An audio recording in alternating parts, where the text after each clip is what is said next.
that is something that we regard as transitory. This particular inflation is just unique in history. We must have a much more forceful and protracted monetary policy stance. This is Bloomberg Surveillance, early edition with Francine Lacqua.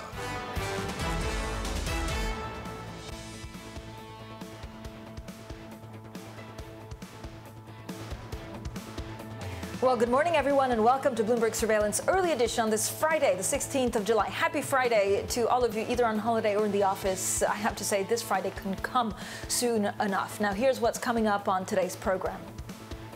We start with Jay Powell reiterating that the Fed is monitoring inflation risks, describing the current price surge as unique. We'll also hear from our interviews with Fed presidents James Bullard and Charles Evans.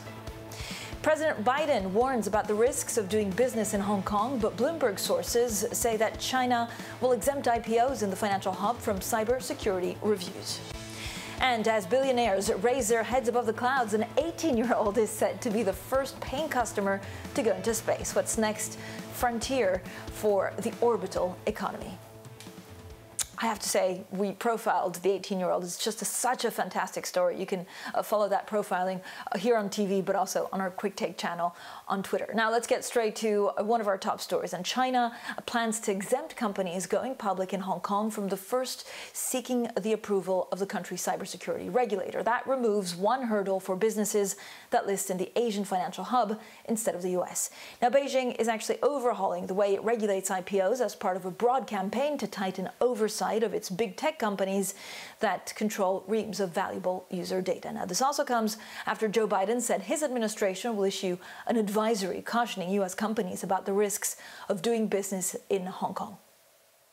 The situation in Hong Kong is deteriorating, and the Chinese government is not keeping its commitment that it made how it would deal with Hong Kong. Now let's get more on this with our chief Asia economics correspondent. He's Hendrick in Hong Kong. So, this seems like a different step from what the Chinese authorities are trying to do. Does it actually benefit companies, or would they still be, very wary of not listing in the U.S.? Well, I think it does point towards more Chinese companies listing in Hong Kong, Francine, rather than going to the US. And as you mentioned, the backstory is that China's regulators are now cracking down in terms of adding more scrutiny on Chinese companies who want to list overseas. They're setting the bar higher to grant permission for doing that. And of course, the backstory there is all about who controls sensitive data and the national security competition that's going on with the US, and of course the broader race for technological advancement that's happening between the world's two biggest economies. So there's a sense of China somewhat decoupling some of its sensitive tech sector from the US at the moment, telling those companies to come home. We've already reported some Chinese companies are already dropping plans to list in the US. And the implication then today of our own reporting from my colleagues is that Hong Kong could step up as one destination where that can happen. So, and as far as I'm aware, in this new framework, actually any listing, be it in Hong Kong or the U.S., needs approval from the China Securities Regulatory Commission. I mean, what are the benefits for, if you look at the benefits, of course, of listing in Hong Kong, it means that you kind of have the support of China, but you have less access to investors. So do you have less money if you list in Hong Kong, or actually at the margins it doesn't make that much of a difference for a company?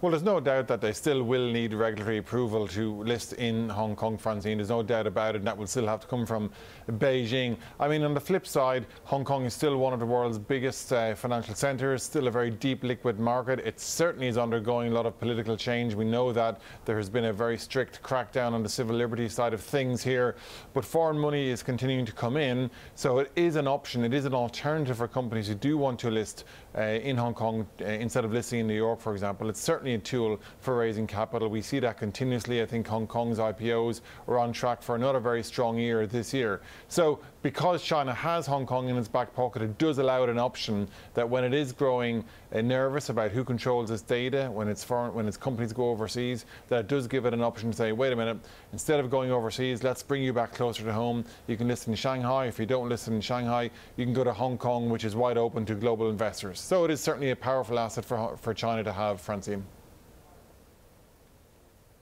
And what are we expecting from Joe Biden today? So we're expecting him to say, or to discourage companies, U.S. companies, to do business in Hong Kong, but actually he won't order them to scale back investments or even leave the city, right? Exactly, Francine. The sense seems to be that there won't be any specific detail in it about what investors need to do or about what companies need to do. So you could certainly play down the impact of the warning. But on the other hand, if you're to step back and just remember the context here, you would have to say, hang on, this is the US president issuing a warning, again, as I mentioned, about one of the world's biggest finance hubs. That's noteworthy in itself. I think it shows that Hong Kong remains on the agenda in Washington. The hawks in DC are watching very closely what's going on here in response to China's crackdown in Hong Kong over recent years. Now, of course, China refutes these charges from the US. They say it's internal affairs and the US should not be interfering.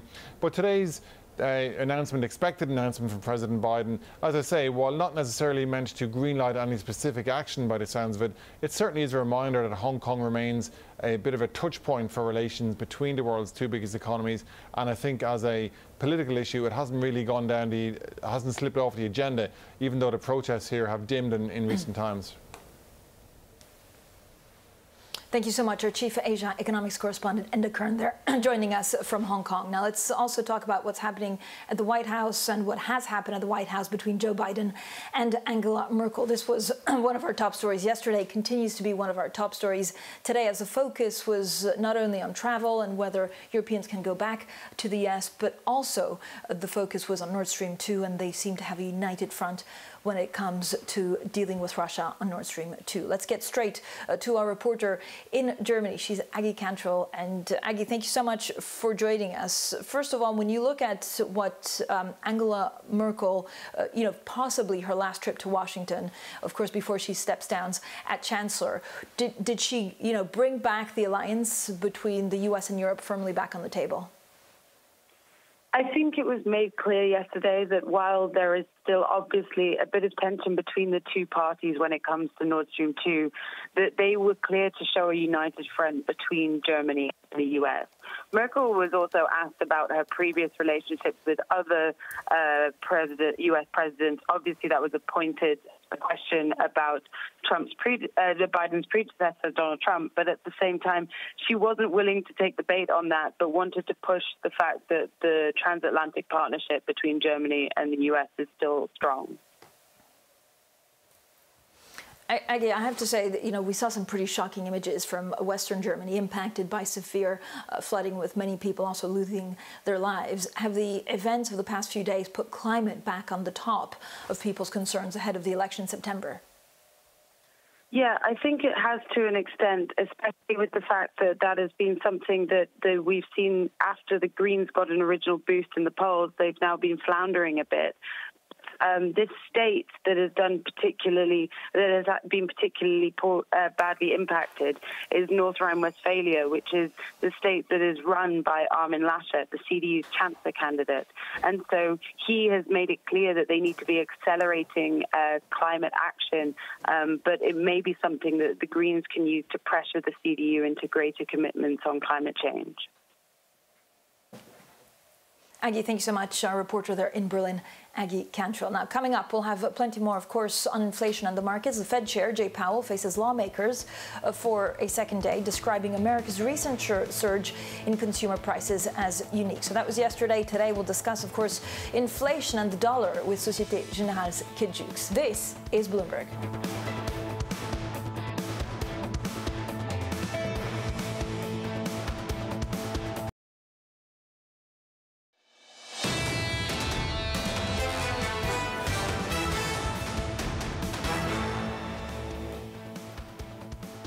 Economics, finance, politics. This is Bloomberg Surveillance Early Edition. I'm Francine Lacqua here in London. Now, we have quite a lot going on inflation. The Fed chair, Jay Powell, is defending the central bank's stance to actually keep supporting the U.S. economy, even as inflation runs at uncomfortable levels.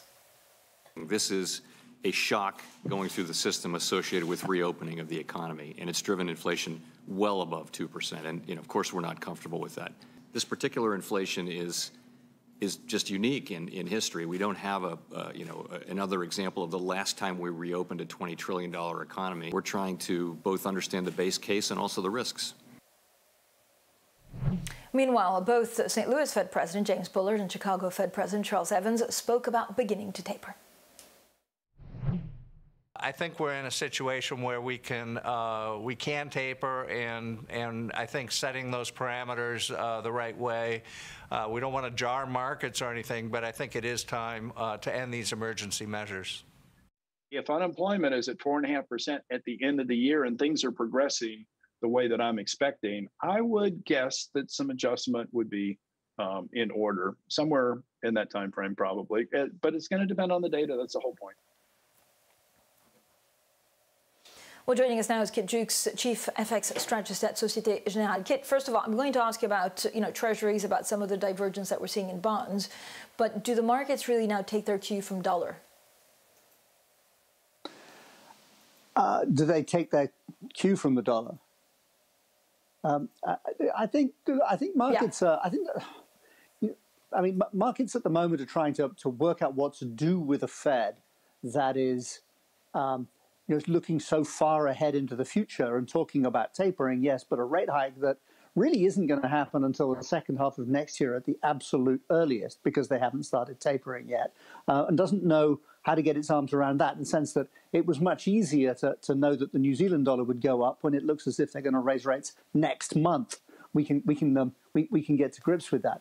But yes, the U.S. story, so the Fed story that feeds the dollar, feeds treasuries, is by far the most important thing driving everything right now. And I said that the difficult piece of it, though, is that the monetary policy bit is we're talking about something that isn't going to happen for over a year. But Kit, so is there anything that the market is mispricing? Like, 3 weeks ago, the markets were really worried about inflationary pressures. Now they seem to be cooler about it, but there are pockets, I guess, of the market that still have that at the forefront. So what kind of volatility do you expect in the messaging, right, to markets from the Fed? Or do markets kind of understand that this is a story, starting in at least October, to try and figure out how sticky this inflation is? Yeah, look, I think the first thing about it is that I think the market needs to get its arms around is that when we talk about the inflation, it's a U.S. story. There isn't, yes, we're reopening economies, but there isn't inflation in Japan. There isn't inflation in the Eurozone. New Zealand, which is going to raise rates in August in all probability, has 3.3% inflation. That's 2% lower than the United States. These are orders of magnitude different. The U.S. has spectacular inflation, which may well be temporary, but it's due to really spectacular fiscal policies in terms of, you've reopened an economy with everybody having a check in the bank, roughly, and that getting spent. So the US is extreme, and I think that drives the volatility because the stakes are so high. Does this feed into wages? Is this going to last? But even then, if I've got bond yields so much lower, JGB yields so much lower, how do I drive Treasury yields higher against that? So I think the volatility comes from this, this kind of air pocket that we're in before they do anything, while we sit and argue about the temporary or not nature of an inflation shock that is A, bigger than we thought, and B, not just unique historically, but unique geographically. It's an American problem, much more than anywhere else. Right. In the long run, it's an American problem that could be exported to. It could be exported to the rest of the world, right? We spoke to the Italian central banker, and he says, the problem of America could become also our problem. It could be if they have to raise rates really aggressively. It could hit the global economy, and in a sense, that's why the market's not sure that they can raise rates that aggressively. I think it would be a good problem for Europe if what happened is that the Fed, moves towards raising rates earlier and more, and bond yields rise, and it looks as if any danger of eurodollar, for example, going to 130 is gone, and the danger instead is that we'll be at 110 in 18 months' time or something like that. And I'm not sure that wouldn't be a positive for the European economy to get a little bit of imported inflation into the system on a more sustained basis. So, I think the key thing for Europe is that the global economy should be growing, that the global economy should be reopening. And what the Fed's doing at the moment by being willing to look through the big temporary spike in inflation and not hike too soon is give the global economy a chance to grow, which frankly is doing us a favor. I mean, the European Central Bank has history of preemptively snuffing out inflation and growth. So I'd be grateful to them for hanging on as long as we can get them to. Okay. So what's your level, first of all, what's your favorite currency pair? And is there actually a cap on the dollar? Yeah, I think my favorite currency pairs are the ones where I can see that there's room for rate rises. So I find the dollar difficult in the short term and easier in the long run, which is a hopeless thing to feel because of this gap. But I can see why the New Zealand dollar is reacting because rate rises are coming into focus. I can see how that could happen for sterling and that sterling could do better than the euro. I think I'm definitely migrating from dollar bear to dollar bull on a medium longer term view. So I'm going to like dollar sensitive currencies. And I want to really be bullish of the Canadian dollar, but you saw the reaction today that, I think the market owns it a fair bit already. And finally, I would love to be more optimistic about emerging market currencies that are still worried about the pandemic. Mm-hmm. Because if we can have a patient Fed and a global economic recovery and get through this phase, the currencies that have had a hard time, like the South African rand, can bounce back pretty strongly in the months ahead. All right, thank you so much, Kit Juckes, their Chief FX Strategist at Societe Generale. Now let's get straight to the Bloomberg First Word News. Here in London with me is Leanne Gerrans. Hi, Leanne. Hi, Francine. Cuba's rulers say they will ease restrictions on food and medicine imports after mass protests over the weekend. The concession is designed to help alleviate the shortages that did stoke the unrest. Thousands of people took to the streets to demand freedom and food amid rolling blackouts and soaring inflation. The island saw its economy shrink 11% last year after the pandemic, the worst performance since the collapse of the Soviet Union. Jeff Bezos' space company Blue Origin has picked an 18-year-old for its first crewed mission to space. Oliver Damon will accompany Bezos and two others on the flight scheduled for July the 20th. The company says he'll be the youngest person ever in space. Oliver's ticket was paid for by his father, Jose, who is the CEO of Somerset Capital Partners. Global news 24 hours a day on air and on Bloomberg Quick Take, powered by more than 2,700 journalists and analysts in more than 120 countries. I'm Leanne Gerrans. This is Bloomberg. Francine. Leanne, thank you so much. Now, coming up, South Africa is pushed to the brink as police failed to contain rampant looting and arson. We'll have the very latest next. This is Bloomberg.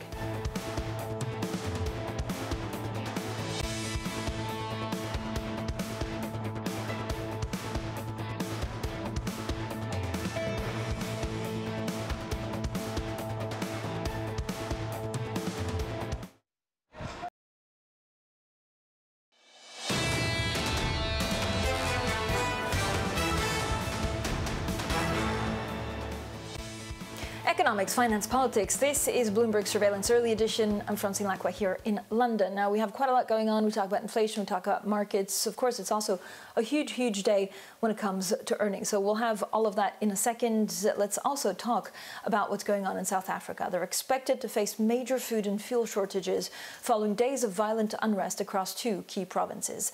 Rioters upend supply chains by looting supermarkets and torching good trucks, while more than 1,400 people have been arrested since violence erupted, and former President Jacob Zuma was jailed for contempt of court. Joining us live now from Port Shepstone, where riots have been taking place, is Thembile Sele. He is Bloomberg's government reporter in South Africa.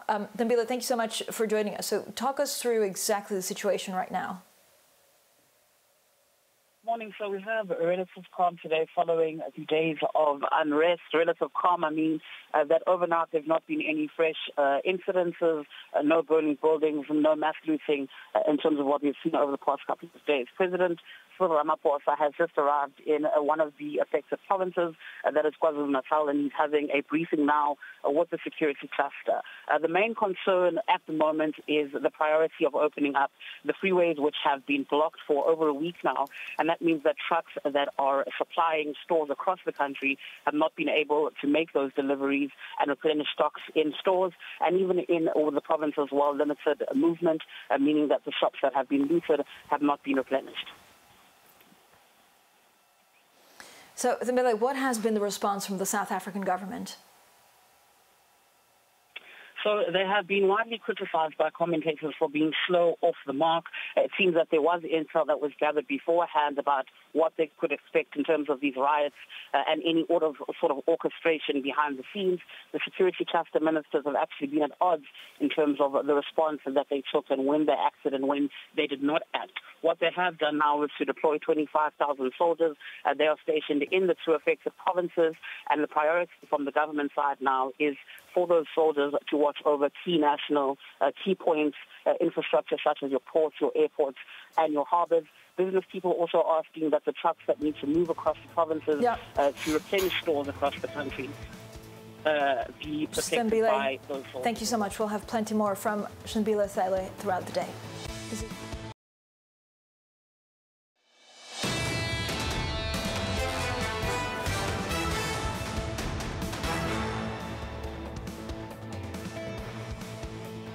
Jay Powell reiterates that the Fed is monitoring inflation risks, describing the current price surge as unique. We'll also hear from our interviews with Fed Presidents James Bullard and Charles Evans.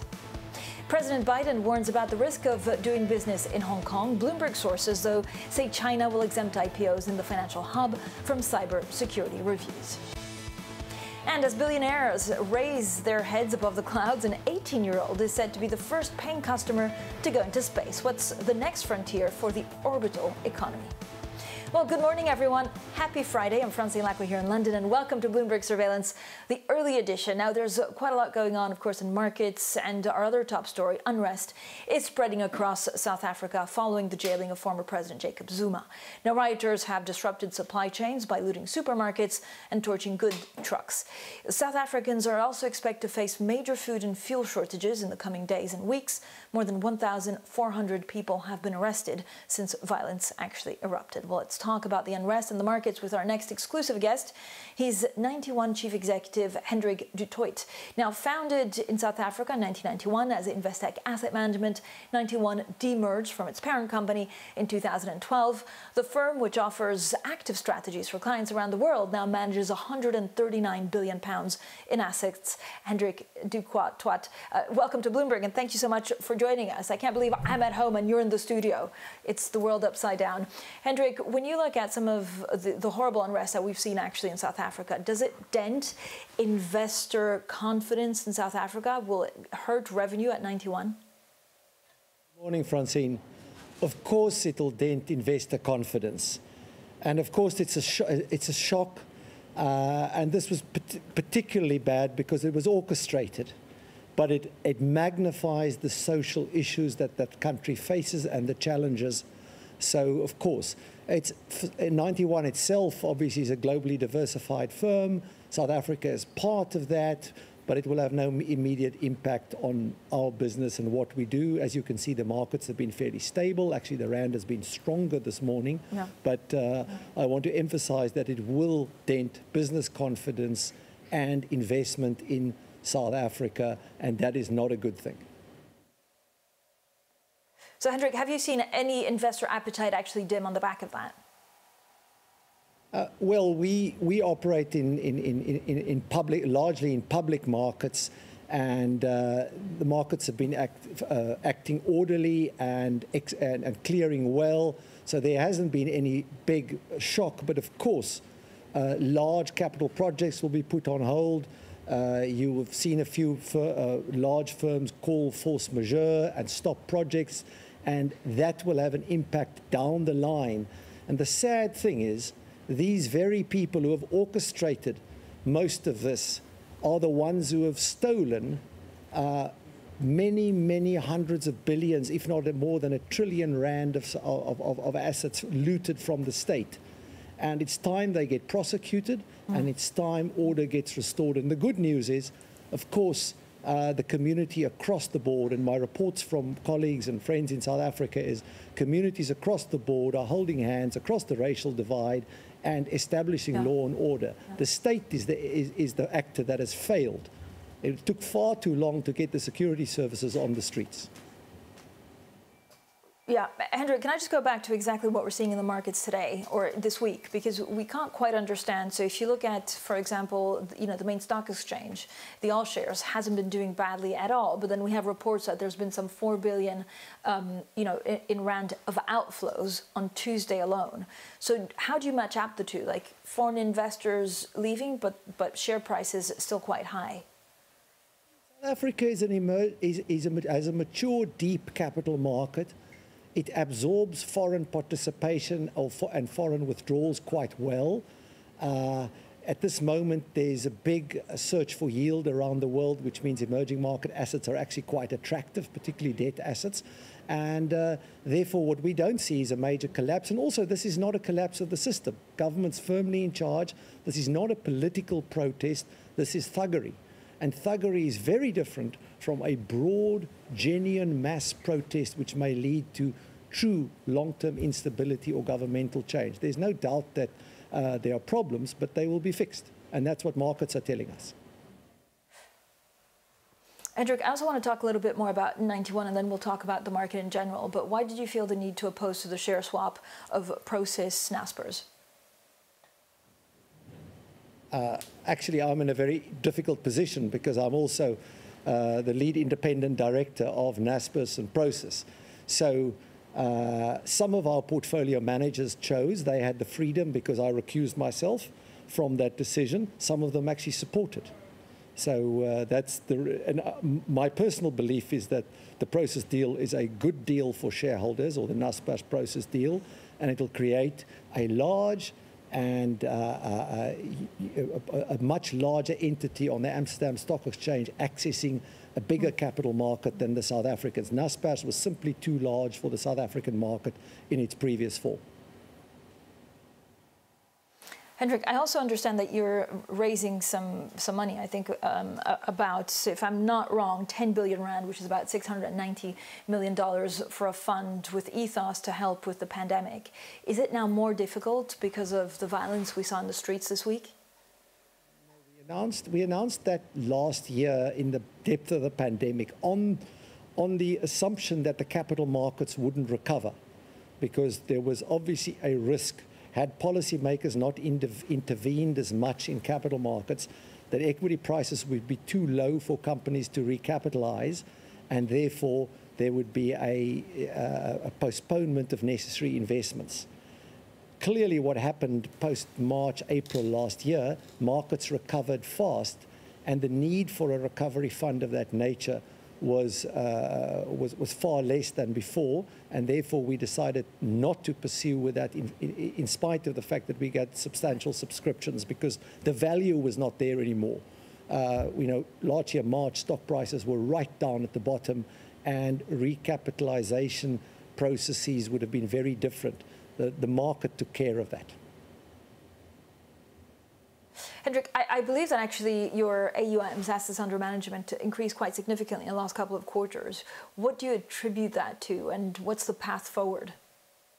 I mean, basically, solid investment performance. We really went through the year-end. We have a March year-end of some of the best investment performance numbers I've seen in my 30 years with the firm. We held our nerve last year when markets were all over the place. And that obviously adds to the size of your book, general support from the market, and a good and competitive position for 91. So most asset managers today are in a fairly good position. We obviously must start preparing for tougher markets ahead, but we were happy that we came through the crisis quite well. All right, we'll talk a little bit more about those tougher markets ahead. We'll be right back with Hendrick du Toit from 91. Also coming up, we'll have plenty more on ESG and the future of work. If you have any questions for Hendrick du Toit, just IB plus TV Go on the Bloomberg terminal. This is Bloomberg.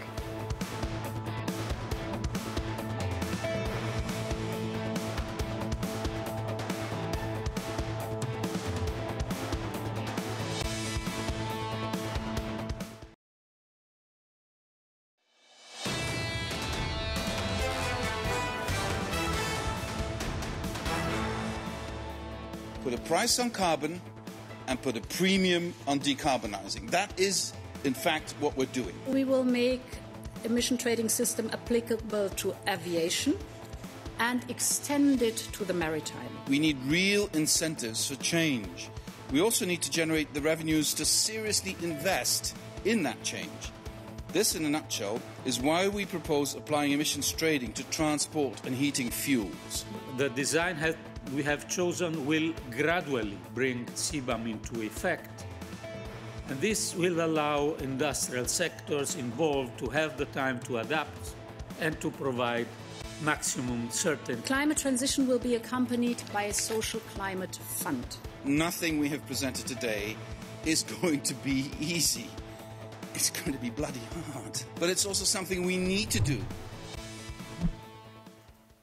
European leaders, they're speaking about their plans for the continent to cut emissions by 55% in the next decade, with total carbon neutrality by 2050. Now, 91 recently announced that it would also join the Net Zero Asset Managers Initiative, which supports investing aligned with the goal of net zero by 2050 or sooner. Well, we're back with Hendrick du Toit from 91, who's still with us. Hendrick, I want to talk about ESG and sustainability in a second, but first of all, you were telling me that the market may have a bit of a wobble. I don't know whether we're repricing risk or whether something with inflation that will actually take everyone by surprise.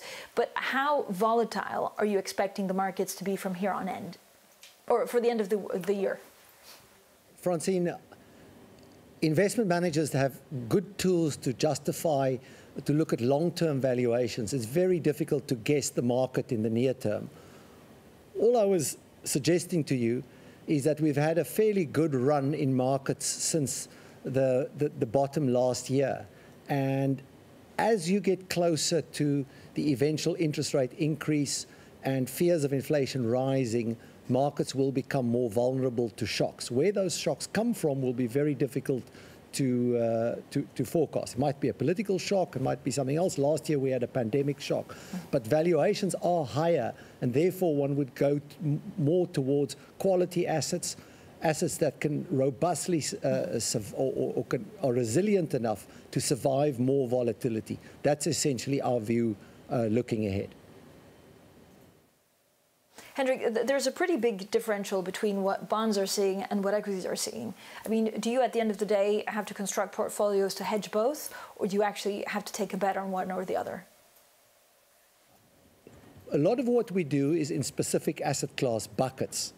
We do we have a substantial multi-asset business where we look across asset classes, and clearly the equity market is telling us a better story. My view is the equity market is not incorrect in terms of what it's pricing, and we're going to see some very, very good results going forward. We may start to peak towards 2022. Interest rates are super low for artificial reasons, and I think the markets have already discounted that. As long as you're not exposed to super weak balance sheets, because super weak balance sheets will get hurt when interest rates adjust. And so will weak consumer markets, and that's what we must be watching out for. But that's some time off, as Jerome Powell told us. Hendrick, let's also talk about ESG, because this was, the big push certainly here in Europe on Wednesday with the Commission, with those very, very strong targets that really changed the way we'll shop, travel, and everything in between. What does it mean for 91? So I know you're committed to this. What does it actually mean for your contributions, and how do you avoid greenwashing? Firstly, congratulations to Frans Timmermans and his people. At the Commission, they've worked really well. They've come up with a very, very coherent package and detailed package.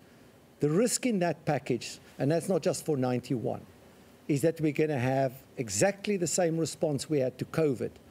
A neat first world solution for the first world, ignoring the developing world or emerging markets, which are going to take longer and, by the way, emitted far less carbon ever over the centuries, and therefore should be entitled to a bigger allocation. And what we miss here is the package that deals with those who are outside the EU to continue to encourage them to develop. Otherwise, we're going to live in a bifurcated world where carbon will simply be transferred from the clean, rich West to the developing world. So that, I think, is the major risk here which needs to be addressed, because we have to have a net zero for the world, not a net zero for part of the world. As far as 91 is concerned, clearly important that the companies we're invested in need to have proper transition plans, and the countries we're invested in. Otherwise, they will be punished by this kind of border tax, etc. That was mooted in the Fit for 55 plan.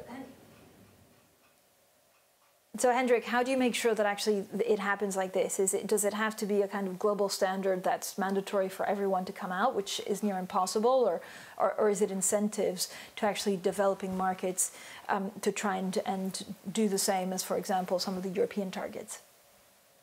Francine, I want to go back to the Mark Carney point. It's about the transition. It's about the objective, which is net zero somewhere 2050 or around there. Then it's about the quality of the transition, not the quality of the near-term measurement, because what we must beware of doing is creating carbon-free portfolios, in other words, low reported carbon, and simply moving these off balance sheets of public companies into private hands, less scrupulous private hands, and actually those same assets continuing to emit and cause the same damage as they've done before. So the real point is whether it's not about having no coal in your portfolio, is whether the coal companies are publishing clear transition plans in order to stop producing coal by, say, 2030 or 2040, whenever the target is, and also clear transition plans for those communities who are dependent on those assets. It's not just the European people who live in Europe who are dependent, who are going to suffer from the transition. It's the people of Indonesia, South Africa, India, etc., who need to be taken into account here. Hendrick, do you buy into the crypto craze, or is it actually a sign of something bad or atrophy in the markets? I think the technology behind crypto is extremely valuable, extremely innovative, extremely interesting. Putting your money into assets you cannot price and have no idea of pricing is not investment, and therefore it's not my gig, and I can't really talk about it. I do know there's a hell of a lot of liquidity driving lots of assets up. I'd rather buy a painting which I can't price and enjoy looking at it. Okay, I mean, we'll have to get you back on to talk about paintings and NFT paintings, which is like the next frontier. I think Damien Hirst did one just on Wednesday. Hendrick, thank you so much for joining us for a great conversation. Hendrick du Toit, Chief Executive Officer there of 91. Now let's get straight to the Bloomberg Business Flash. Here's Leanne Gerrans. Hi, Leanne. Hi, Francine. PIMCO must face a lawsuit filed by female workers alleging the money manager operates as a fraternity that favors white males. An Orange County, California judge rejects PIMCO's request to throw out claims in a lawsuit that allege the company's culture marginalizes women and favors men regardless of their qualifications. A PIMCO spokeswoman declined to immediately comment. Membership Collective Group, the company behind the trendy Soho House Members Club, fell 9.6% in its trading debut after raising $420 million in an IPO priced at the bottom of a marketed range. The company, which has not turned a profit, lost $93 million in the 13 weeks ending April the 4th, compared with $45 million for the equivalent period a year ago. As of early April, the company was $826 million in debt, which it plans to pay down using the IPO proceeds. And that's your Bloomberg Business Flash. Francine. Leanne, thank you so much. Now, coming up, the future of space is bigger than Bezos, Branson, or Musk. Yes, the orbital economy goes way beyond the dreams of billionaire spacemen. Up next, we discuss today's big take. This is Bloomberg.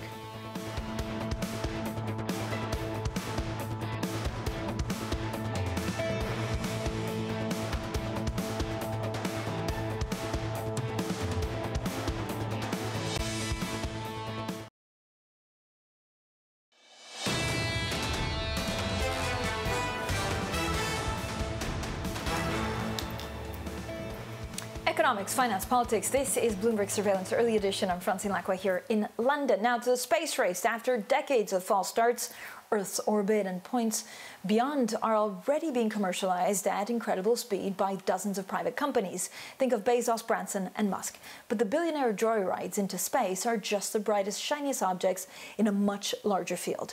What happens up above us will be one of the most important economic and technological stories of the next decade. Well, joining us now is Bloomberg intelligence analyst Matthew Bloxa. Matt, always great to have you, especially when we're talking about space. So let's start with Blue Origin's launch next week. How will it compare to Branson's flight last week? Yeah, quite different. It's going to be much more like a traditional rocket launch rather than a kind of plane-based trajectory into space. But in terms of where it'll actually go to, quite similar. It will just go through the Kármán line, which is about 100 kilometers up in space, a bit higher than Branson's, but going to be up there for a similar amount of time, about 10 minutes maybe before it comes back down. But I think, crucially, probably not going to have quite the same marketing glitz that we saw with the Virgin launch last week, which is essentially a sales pitch to get more people to sign up. As Blue Origin next week's launch is a part of a much bigger plan to get to the moon and potentially even to Mars. So kind of grander ambitions from the Bezos camp. Yeah, but Branson was definitely on Monday. I get all muddled because it's been a long week. How do these trips, Matt, actually fit into the wider commercialization of space? Yeah, it's easy just to kind of look at it and say, oh, this is just a bunch of billionaires playing around with things. But, all these guys are investing billions of dollars into research to make space a much more routine form of travel and to kind of open up, all sorts of opportunities in terms of, not just tourism, but exploration. And, I think we've seen over the last 5 or 6 decades that a lot of technology that we use every day of our lives, just in health, communications, everything has come from investment dollars going into space. So, I think it's easy to be glib, but, but there is a lot of spin-off benefits that come from all of this investment. And, ultimately, if Elon Musk is successful, the human race is going to become a multiplanetary species. Maybe we'll need that if climate change action isn't successful. But, it's obviously something for the next couple of centuries, I think. Matt, thank you so much. Bloomberg intelligence analyst there, Matt Bloxham. And if you want to read today's big take about the future of space in full, and I think you should, it's a wonderful, wonderful take. Just type NI Big Take, go on the Bloomberg terminal, or you can also find it on our website. Now, Bloomberg Surveillance Early Edition continues in the next hour. Danny Berger joins me out of London. Kailey Leinz will be in New York. We'll, of course, talk about space. We'll talk about treasuries. We'll talk about inflation. This is the big question that we heard all week about, and we'll also talk about net zero emissions. This is Bloomberg.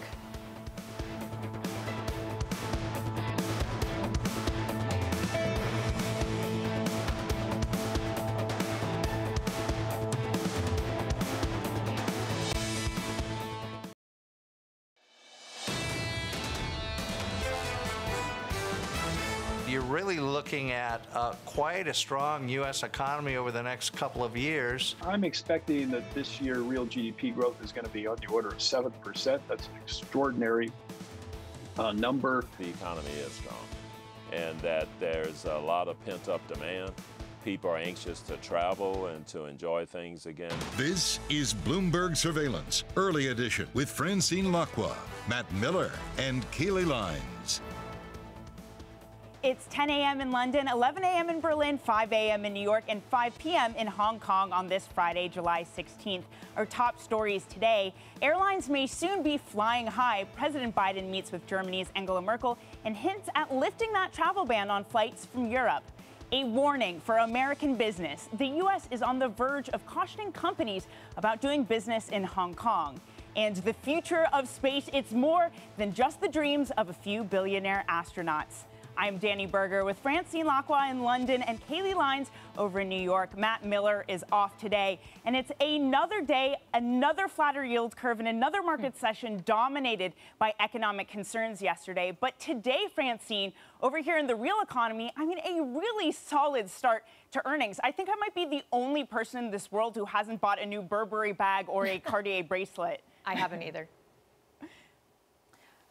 Yeah, I haven't either. I've bought everything else, though. I mean, I feel like every day there's some kind of package, which, I mean, my husband also shops quite a lot for stuff we probably don't need. But no matter, this is, goes back to whether these earnings can be supported going forward, or it all has to do with the reopening. I mean, is there such a thing as a transitory, like, retail shopping? I guess that's what analysts are trying to find out today. But certainly we had some pretty stellar earnings from across the board. And Kailey, that's also playing into markets in Asia and then filtering in Europe. Yeah, in Asia, Francine, it was generally a weaker session. The one exception maybe was Hong Kong, although it just fractionally closed in positive territory. Of course, that is after news that Beijing will allow companies listing there to be exempt from rules and approval by the cybersecurity regulator, of course, trying to entice companies to list there instead of in the U.S. But you did have China and Japan down by about 1 percentage point. Of course, Japan following that BOJ decision, no real policy changes except for moves on the climate front. And after that,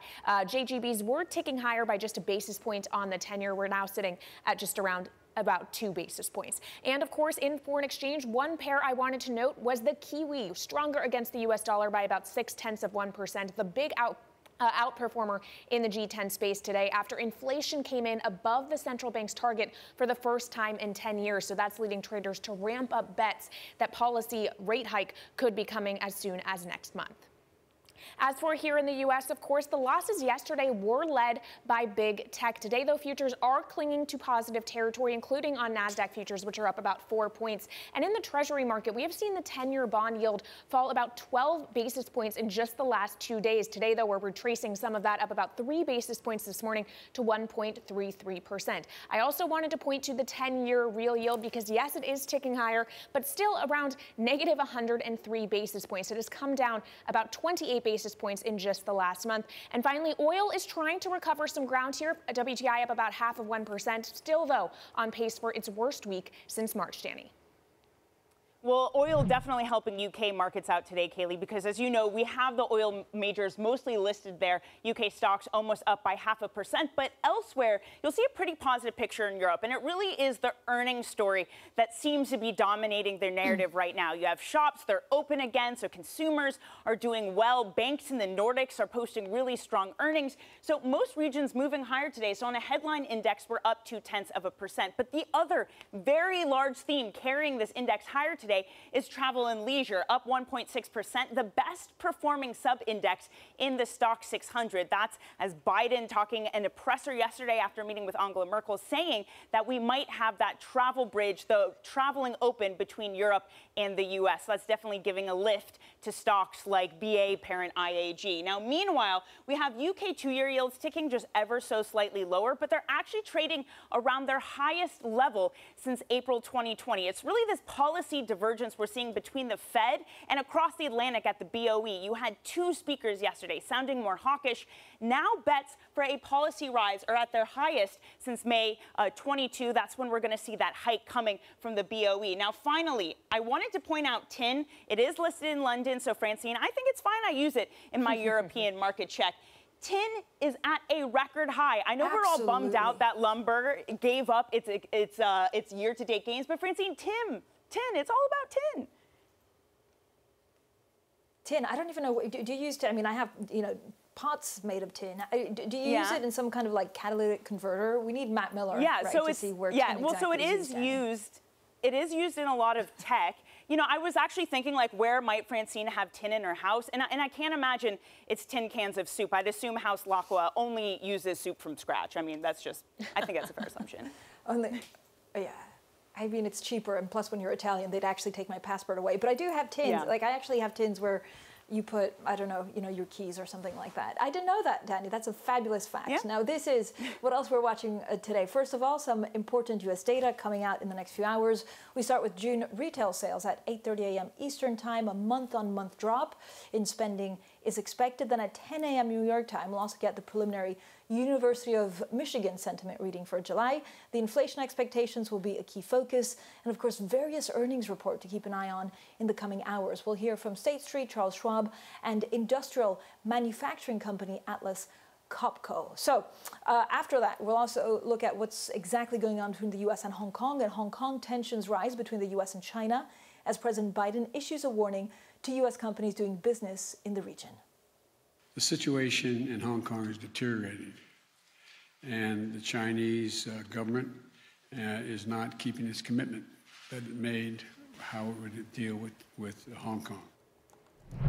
Now, for more, let's get straight to Bloomberg's Enda Curran joining us from Hong Kong. So, Enda, what exactly we're expecting President Biden to say is, I guess, to try and deter U.S. companies from doing business in Hong Kong, but he won't actually say, look, you can't invest in Hong Kong and you have to pull out. Yeah, we're not expecting specific details, Francine, but clearly it is a reminder that Hong Kong remains on the agenda of the Biden administration. They do remain concerned here about the ongoing crackdown. We've had a pretty strict crackdown on civil liberties with the national security law. The concern among the business and investment community now is, where does that go next? Does it target a flow of information? Does it target the legal system? And clearly these are concerns that the Biden administration is getting at. Now, China, of course, rejects these charges. They say it's their own internal affairs. As I say, we won't get specific measures. We don't expect specific measures from the Biden announcement today, but it is a sign that the U.S. administration is continuing to watch what's happening here. Meanwhile, China seems to be wanting companies to be enticed to list in Hong Kong rather than the U.S. Walk us through what exactly these cybersecurity exemptions mean.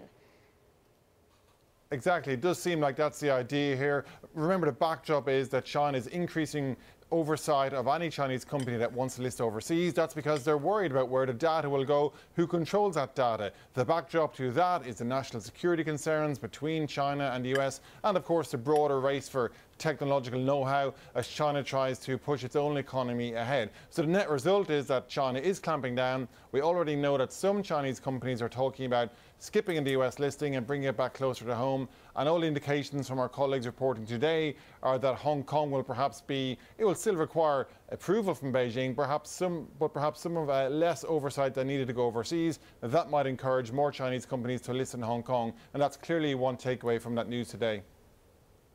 Enda, thank you so much. That's Bloomberg's Enda Curran. Now let's stick in Washington, where President Biden hosted German Chancellor Angela Merkel at the White House on Thursday, hinting that the European travel ban might be coming to an end. For more, we're joined by Bloomberg's Aggie Cantrill. So, Aggie, is there now a timeline for reopening the other half of the travel corridor between the U.S. and the EU?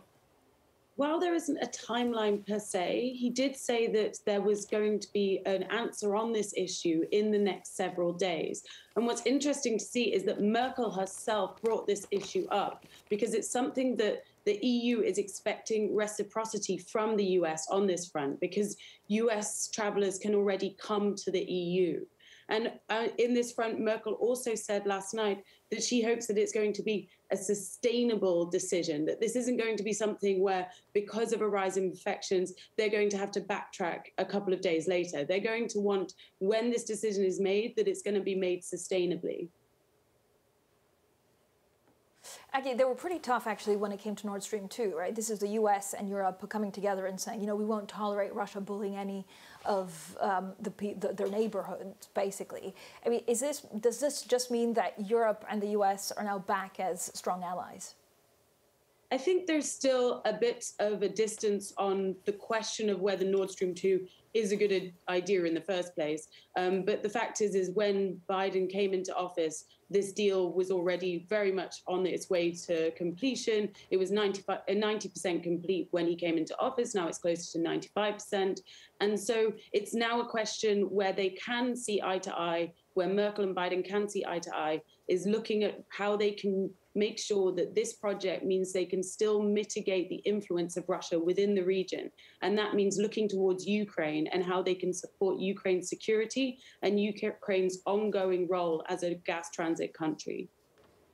Aggie, thanks for staying on top of this story for us, and we'll continue to monitor any news coming out of the meeting. That's Bloomberg's Aggie Cantrill. And I'm going to go ahead and stick in Europe as well. Francine, I mentioned to you earlier about how strong earnings are looking. Well, one of the earnings in Europe that has been very strong are the Nordic banks. Swedbank up 1.4%. A lot of commission coming from their various activities. Now, they have the advantage over their U.S. peers in that their client base generally is very, very wealthy. So they are taking out loans. They are putting money into asset management, and they are using their credit cards. So those earnings very strong. Now, let me look at the luxury earnings as well. As I say, everybody's buying a Burberry handbag. Everyone's buying a Cartier watch. But even that means that we're not having any gains. The reason we're seeing Richemont turn around, it was up as much as 2% when the stock market opened.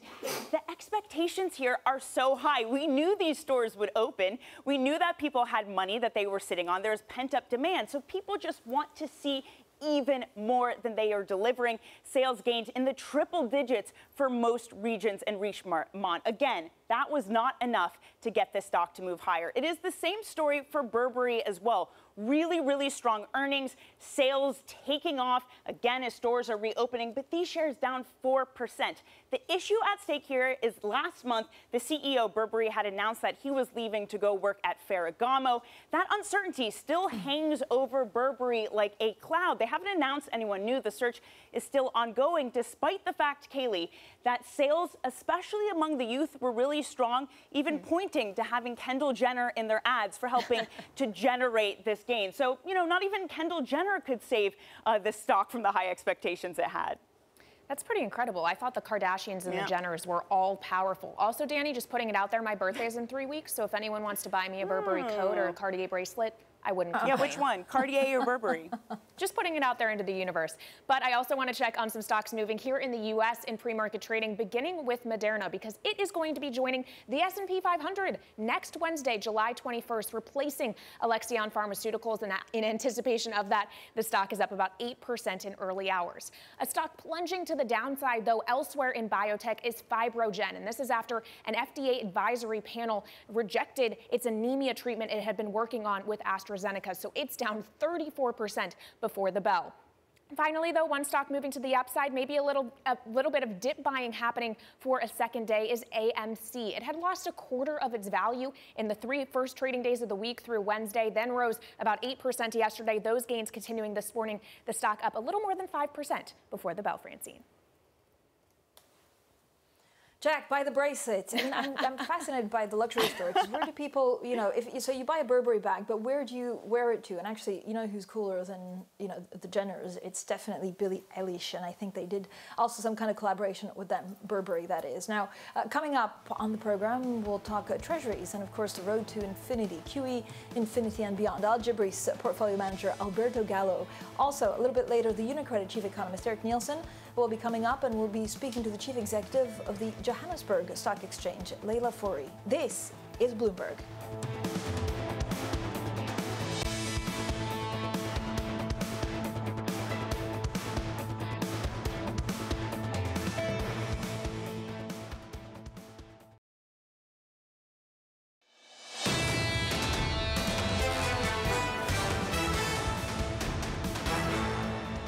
A shock going through the system associated with reopening of the economy. This particular inflation is just unique in history. I wouldn't be so concerned about an inflation pickup, because there will be inflation pickup, for sure. That is something that we regard as transitory. It's a loaded word, transitory. Withdraw some of the current monetary stimulus in order to return inflation to the 2% target on a sustained basis. We must have a much more forceful and protracted or monetary policy stance that may even imply a moderate and temporary period of higher inflation above the target that we have. The thing, this is very uncertain. We need some optionality on the upside with respect to possible inflation shocks.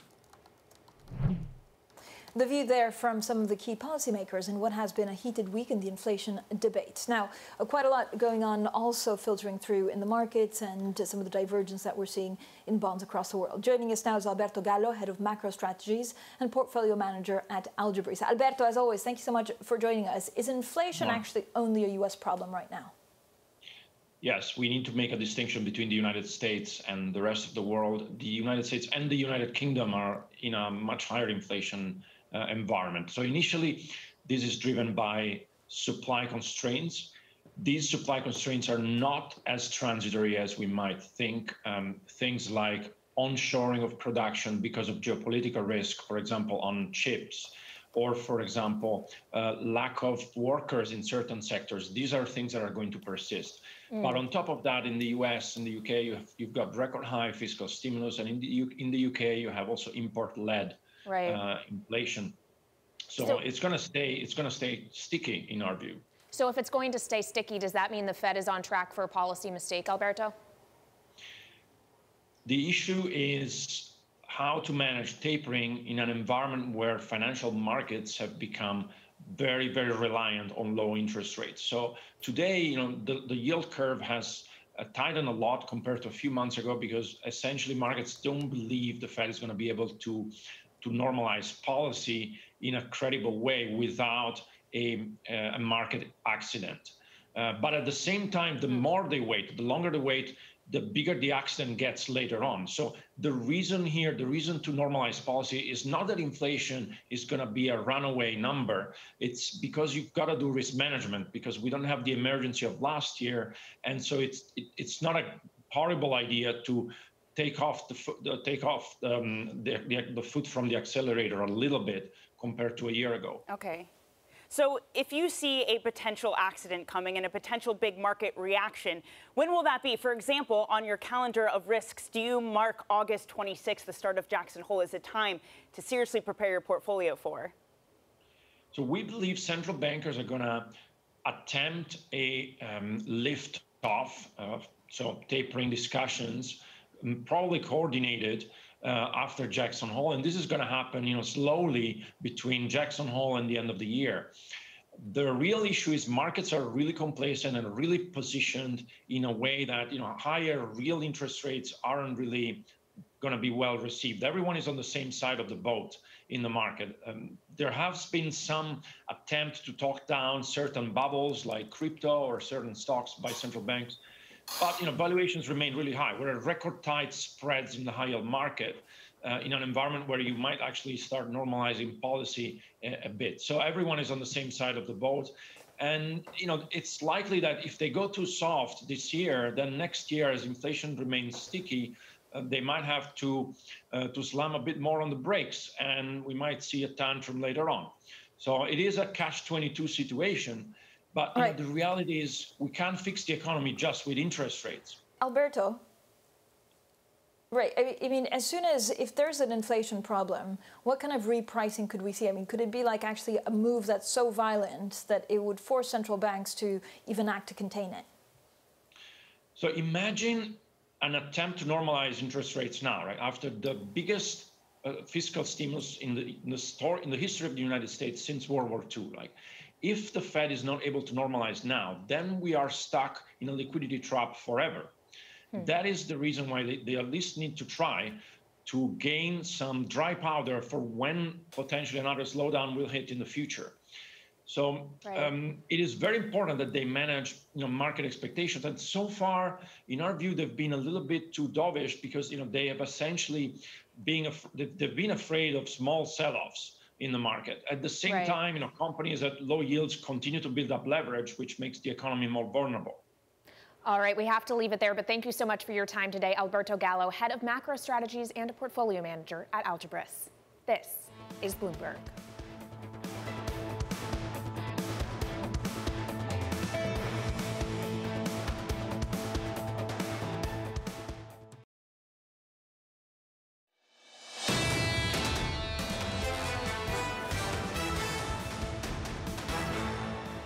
Time now for the first word news, and in Germany, at least 80 people have died in the worst flooding in decades. Many more people are missing. Belgium and other parts of Western Europe have also been hit after several days of heavy rain forced rivers to overflow. In Cuba, the communist government is promising it will learn from the rare mass protest over the weekend when thousands of people took to the streets to demand freedom and food. Authorities will temporarily ease restrictions on food as well as medicine imports. And there may be an upside for Republican candidates criticized by former President Trump. 3 of them who have faced his wrath raised more money in the second quarter than their Trump-endorsed challengers. They include Senator Lisa Murkowski, Congressman Anthony Gonzalez of Ohio, and Katie Britt, who is running for Senate in Alabama. Coming up next, we will recap a week of hot inflation prints and testimony from the Fed Chairman Jerome Powell with Erik Nielsen, UniCredit chief economist. He joins us next on Surveillance Early Edition. Stay with us. This is Bloomberg.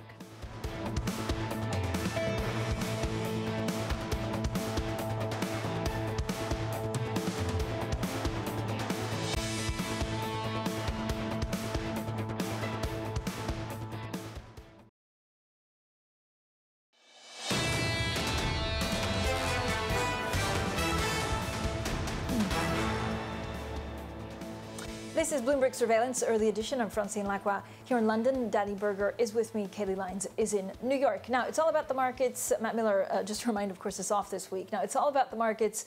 But when you look at the markets, Kailey, so it's inflation, the fact that actually the economy seems to be ticking along nicely, although there is this always underlying concern about inflation. But earnings were pretty stellar. And I think now it depends on whether analysts think this is just a pure factor of the reopening or whether there's something more substantial and fundamentally good about what's coming up ahead in the next 3 to 4 quarters. Yeah, that's absolutely right, Francine. It has really just been quite a week that Matt Miller has missed. I'm very glad it's Friday, and I'm going to miss you, Danny, but I am glad Matt's going to come back next week and actually be with me here in New York, so I'm looking forward to that. As for what the picture looks like and is shaping up to be on this Friday, we are higher in Europe after losing yesterday, although I would say the Stock 600 is off of session highs. Right now, it's only up about 0.1%. And here in the U.S., after big tech led the losses yesterday, futures are in positive territory and gaining a bit of ground at this point. S&P 500 futures right now up about 5 points. In the bond market, really interesting action over the last couple of days. In response to hot inflation prints, we've actually seen yields heading lower over the last 2 days. Today, though, creeping back up about 3 basis points on the 10-year to 1.33 or so percent. And finally, oil, after 2 days of losses, trying to gain back some ground, but a 0.7% or 0.6% gain today, not enough to recover from this week's losses, which do look set to be the worst in about 4 months. As for some stocks moving in pre-market trading, I want to note one new entrant that is coming to the S&P 500. It is Moderna, the COVID-19 vaccine maker. It will be added on July 21st, supplanting Alexion Pharmaceuticals. As a result, Moderna's up about 0.8%. We're not really seeing any changes yet in pre-market trading for Alexion. And finally, some dip buying coming into the OG meme stocks, the originals, GameStop and AMC. AMC, after losing 1/4 of its value in the first 3 days of the week, is up about 11% if you include today's pre-market gains of about 5% in the last 2 days. And then GameStop attempting to snap a 5-day losing streak. It's also up about 4% in early hours, Danny. Diamond hands, Kailey. Diamond hands. Stick with it. All right, well, I'm looking at the macro picture, and this actually builds on something our last guest, Alberto Gallo from Algebris, pointed out, and that's this divide between the U.S. and the U.K. Inflation might be a problem for both of them, but they're handling it differently. I also want to welcome in our radio listeners, and I have a chart in front of me, listeners, that I am going to explain to you. So I am looking at the premium of U.S. 10-year yields versus that of U.K. 10-year yields. And again, for those listening on radio, we've seen this steady decline in the premium, and it's now hit its lowest, going all the way back to February. This is, of course, because the BOE has had both Saunders and Ramsden, two policymakers, say that it might be time to take our foot off the accelerator, to start tapering back. Now the market is pricing in a rate hike come May 2020. Again, this is such a starkly different picture than what we're seeing play out in the U.S. market, bonds perpetually stuck at 1.3%. So it really is a story, Francine, of macro policy divergence. And that is so different than last year, when this time last year, the story was in entirety a global central bank pumping liquidity into the system, making things easier. It's a story of two different paths now. Yeah, it certainly is. Now, joining us to talk about these two different paths, Erik Nielsen, Group Chief Economist at UniCredit. Erik, thank you so much for joining us. So next week, we're expecting a big meeting from the European Central Bank, July 22nd. How will they actually deal with the comments they heard and the inflation prints that they heard from the U.S.? Very good question, Francine. Good to be here. I think we will get less on Thursday than most people think. We got the strategy review, which is very good in many ways, but it was missing the one critical element: how do we get to the inflation target? Then, of course, Lagarde had the interview with you, and they panned out a bit of a blitz to explain that they are serious, forceful, and persistent. But remember, the July meeting is not a meeting where they have new forecast. So I think what you get next week is a clearer statement. Certainly they're working on this, they say, and they will probably try to finesse the forward guidance. Mm-hmm. But the forward guidance is just words, right? So I think we have to wait a little bit longer before we see what they actually will do. So, Erik, when it comes to the Fed, in Jerome Powell's testimony on Capitol Hill this week, he was asked about the fact that inflation right now is above the Fed's target, and he said it's not moderately, this is significantly above it. But he's And while they're not comfortable right now, they do think it's going to be transitory. Does it get to a point where they are too uncomfortable and have to act?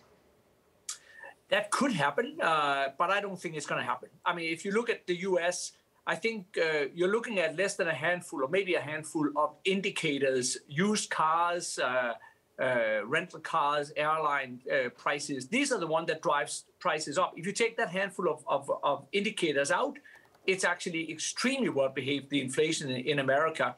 And if you look at airline prices in America, I saw a great tweet from Constancio, the former vice president of the ECB, that showed that levels are not back at pre-pandemic levels even. And I think one of the Bloomberg, one of your colleagues had this great quote on used cars, that inflation only become a problem if it goes to wages, but who are making used cars, right? So I think the odds of this becoming more than temporary is very, very low. I believe that was Tracy Alloway that said that. And I actually had to read that twice to think, who's making used cars? Oh, right, no one makes used cars. Good Erik, one, there is this argument, there is this argument that's been forming, though, that regardless of if it's just in some industries, even if it's just temporary, we are seeing inflation start to overshoot. And this is something Mohamed El-Erian says, that if the Fed doesn't react now, they risk waiting to react and needing to react more aggressively, thereby shortening the economic cycle. What do you make of that argument? Well, first of all, I'm a big fan of Mohamed, so I'm very nervous to say that I disagree with him, but I do disagree with him, because there's also a price if you go too fast, too early, right? It's if all the forecasts of inflations are broadly right, that it is temporary, then the only risk you run is that somehow these temporary high numbers starts an inflation expectation process, and not only that it actually makes it possible for workers to claim higher wages, and then you start the whole process. In America, this is not zero probability. I think it's low. In Europe, it's extremely low. So if I were a central banker also in America, I would sit on my hands a little bit, but of course, watch it carefully. But Erik, how long would you stay on your hands? Do you need to basically telegraph to the markets? What exactly is the central bank's biggest concern right now? Is that they have inflation where they need to act, or is that actually they don't communicate it to the market? I mean, for me, the market here seems like to play a crucial role that could really go against what central banks try to achieve. Yeah, I don't really worry so much about this. I think what your earlier guest was on about the difference between America and Europe is the key issue. In America, you are basically having these high spikes. The overwhelming probability is that numbers will come down. Look at all the forecasts. So the communication there should be that that's what they expect. And if you're sitting here 6 months from now and it hasn't really started to come off and it has spread to more than 5 indices and more fundamental ones, wages starting to pick up. But again, remember, unemployment is still below the trend line. Then they may have to do something. In Europe, the overwhelming issue is how do we get inflation to 2%? Right. This is the issue. Very different stories on either side of the Atlantic. Thank you so much, Erik Nielsen. Wish we had more time with you. He is chief economist at UniCredit. And coming up, deadly riots gripping South Africa. We'll speak about the economic impact on the country with Leila Fourie. She is the Johannesburg Stock Exchange CEO. This is Bloomberg.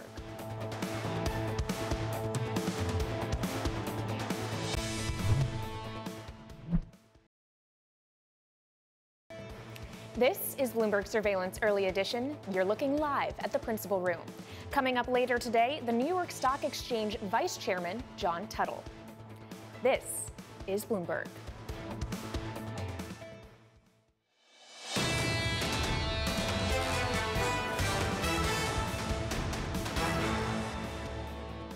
Domestically led in terms of a recovery, and in time, international investors will come back. But the country has been damaged, and the government has to show a level of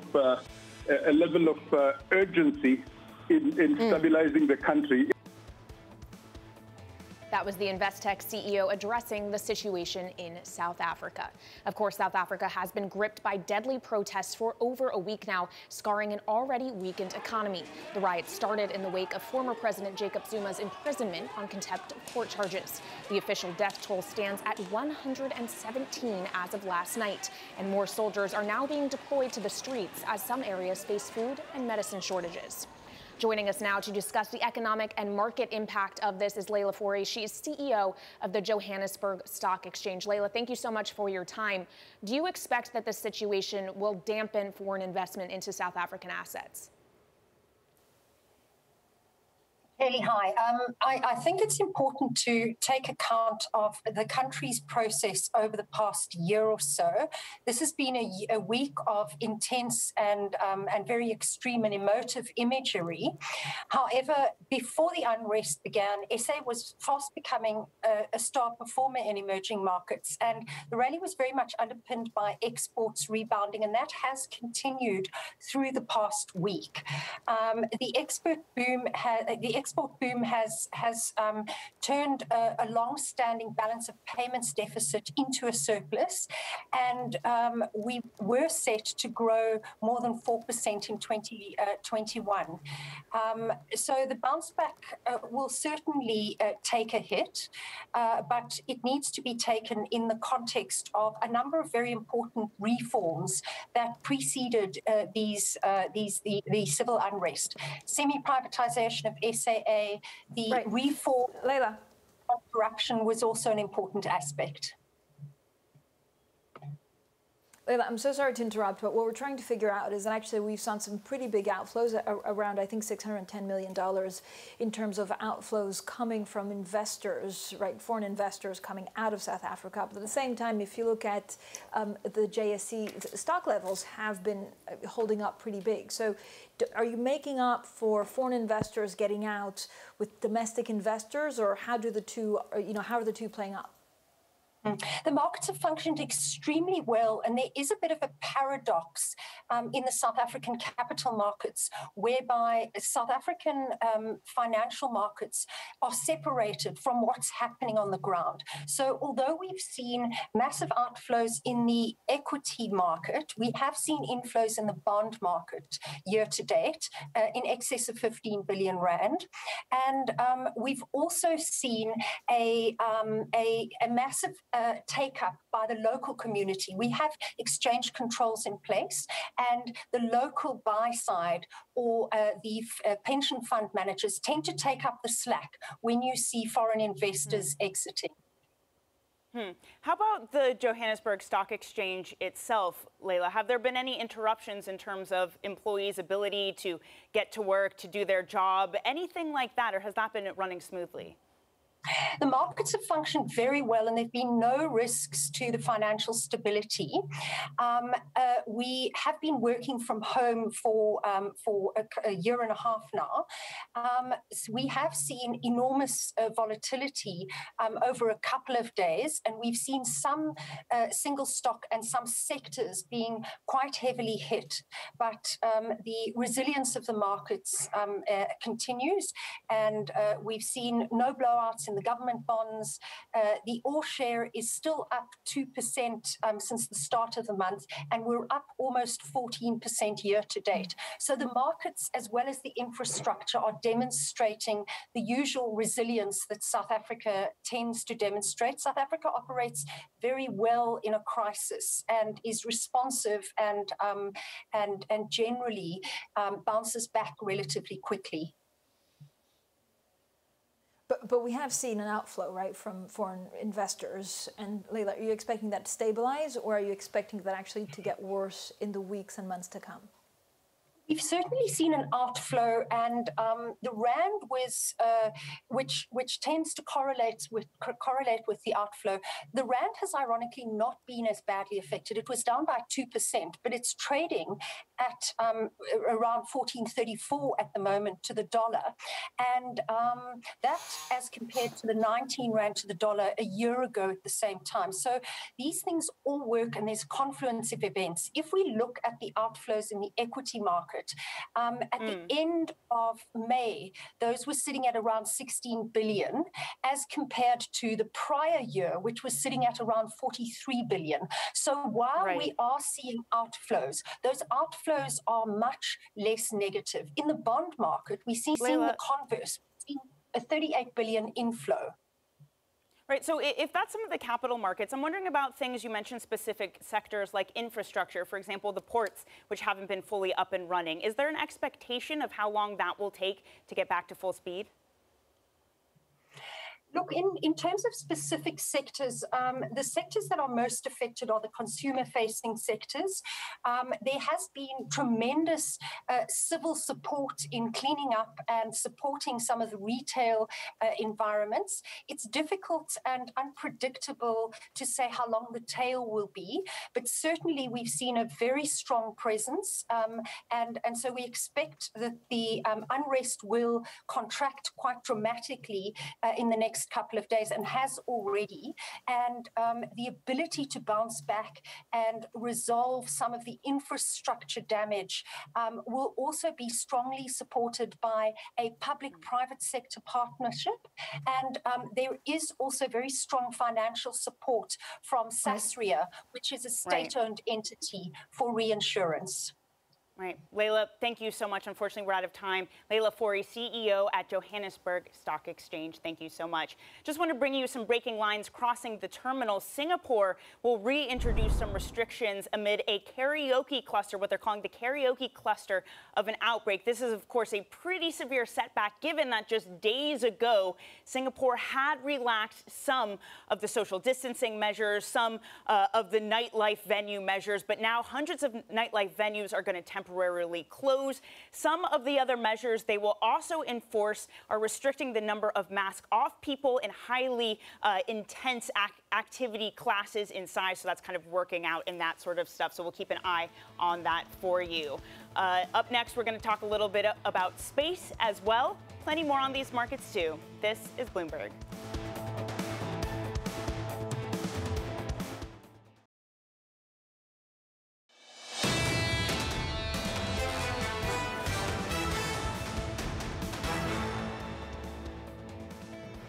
This is Bloomberg Surveillance Early Edition. I'm Francine Lacqua with Danny Berger in London. Kailey Leinz is in New York. Matt Miller is off this week. Now let's focus, of course, on what's coming up. The Federal Trade Commissioner Chair Linda Kan is poised to scrutinize U.S. technology giants like never before, as she's already an outspoken critic of the power they wield. Well, Bloomberg's Emily Chang has this report.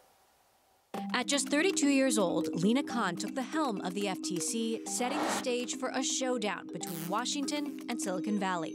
Khan is one of the most outspoken critics of big tech, which she says has gotten too big and should face tough questions about its power and impact on democracy. Before the FTC, she served as a Columbia Law Antitrust Associate Professor and an advisor to the House Judiciary Subcommittee taking on antitrust issues. Khan is perhaps best known for her award-winning article titled Amazon's Antitrust Paradox, calling for greater scrutiny on the e-commerce giant. All eyes are now on how she puts her views of big tech's so-called monopolistic practices to work. Emily Chang, Bloomberg, San Francisco. Well, for more, tune into Bloomberg's special report, Red Lines, U.S. and Big Tech, first airing on Friday night in the U.S. and then Saturday across Europe and Asia.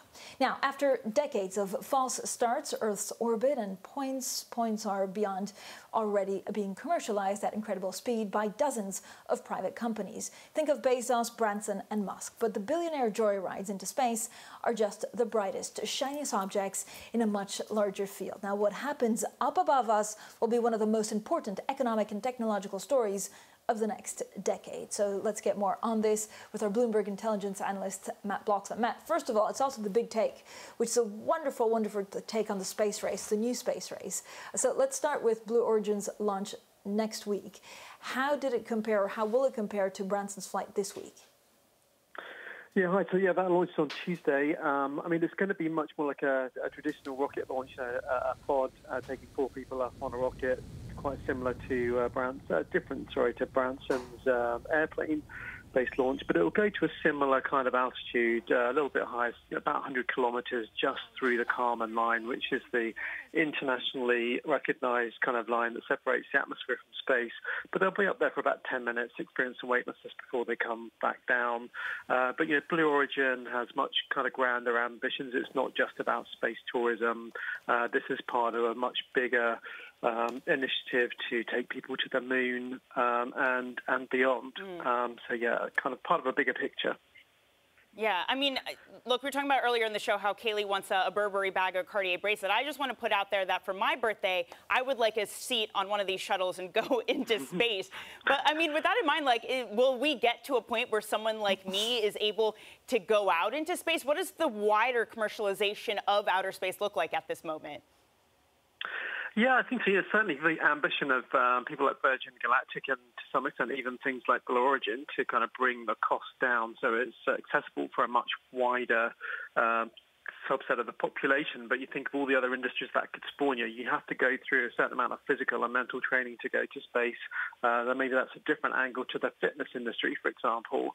But beyond that, there's just so many satellites going up and they're being enabled by these developments that are making rocket launch cheaper and more cost-effective.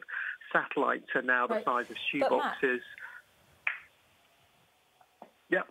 I mean, cheaper, what is cheaper? Cheaper, I'm crowdfunding for Danny Berger. I mean, cheaper is still, what, 20 million? Or will it go down to a couple of my price range? Think, I think ultimately that they're thinking, I mean, I've seen Virgin talk about maybe, kind of in the low tens of thousands of dollars. So it's still expensive, still out of reach for most people. But, $30,000, $40,000 compared to $250,000, $300,000 is a significant difference. And I mean, one of the seats on the Blue Origin flight next week went for $28 million, and whoever that is rescheduled for another day because they've got a diary clash, which is quite incredible when you can spend that much money and then push it out.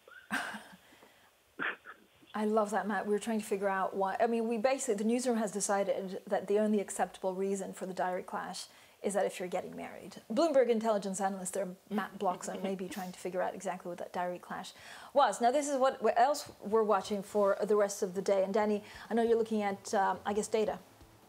Yeah, exactly. U.S. retail sales are out later today. The trend we want to confirm is that people are spending less on goods, more on services. So it's going to be really important, that data, Francine.